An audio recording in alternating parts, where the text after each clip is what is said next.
আমি গৌতম দা প্রথমে একটা দুঃখের কথা দিয়ে শুরু করি, সেটা হচ্ছে বৌদির চলে যাওয়া। হ্যাঁ, হুম।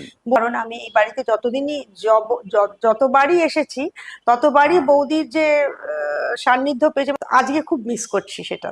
অবশ্যই। হুম। কি? এটা খুবই কঠিন ব্যাপার, মানে আসলে এটা সামলাতে সময় লাগে।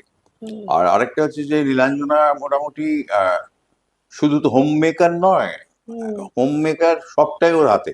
হুম। হ্যাঁ, তা এখন আমরা হাড়ে হাড়ে বুঝছি। হুম। ফলে সে যদি চলে যায়, একটা বিরাট ভ্যাকুয়াম, মনে করো আমার খানিকটা, আমি এখনো বোধহয় একটা ট্রমার মধ্যে আছি। ঠিক সেটাই। বুঝতে পারছি না, মানে মানুষকে তো চলতে হবেই। হুম। যতদিন আমার প্রাণ আছে আমাকে কাজ করতে হবে, চলতে হবে। একমাত্র উপায় প্রচন্ড কাজের মধ্যে ডুবে যাওয়া।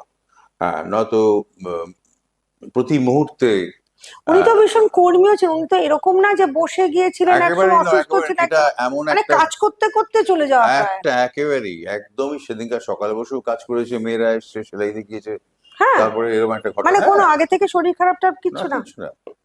ফলে এটা একটা সাংঘাতিক শখ। আমরা একটা চা খেয়েছি, গল্প করেছি, তারপরে বেরিয়ে গেছি যখন হুম। হঠাৎ ফোন করে যে আমার নিঃশ্বাসে কষ্ট হচ্ছে। হুম। এনিওয়ে, তারপরে তো এমন একটা জিনিস, সেটা মানে কি বলবো, আয়োটা র্যাপচার, হুম। সেটা খুবই ডাক্তাররা বললো কয়েক লক্ষ তো একটা হয়। তো সেটাই ওর পাওনা ছিল। তারপর আপনি খুবই, কোথায় ছিলেন সে সময়?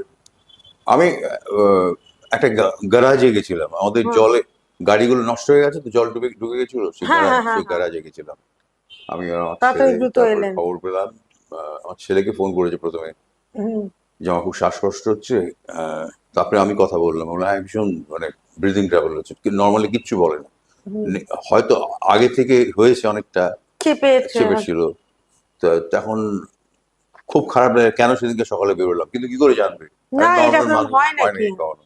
ওটা নিজের মধ্যে একটা দ্বন্দ্ব হয়, একটা ওটা সারাক্ষণই গিল তৈরি হ্যাঁ, হ্যাঁ, হয়, এটা হ্যাঁ, হ্যাঁ। থেকেই যাবে। তারপর আপনি আর ছেলে ছুটতে ছুটতে এলেন? ছুটে এসে তার হাসপাতালে নিয়ে, ওরা দেখলো মানে হার্টের কোনো প্রবলেম নেই। হুম। তারপরে ওই টেস্ট ফেস্ট করে যা হয়, হুম। নানান পদ্ধতির মধ্যে দিয়ে কর্পোরেট হসপিটালে যেতে হুম। হয়, করে বললো এটা খুব রিস্কি, এটা আয়োটাটা র্যাপচার হয়ে গেছে। যাই হোক, এটা মানে কল্পনার বাইরে, সকলেরই, কেউ চায় না কারো হুম। মৃত্যু।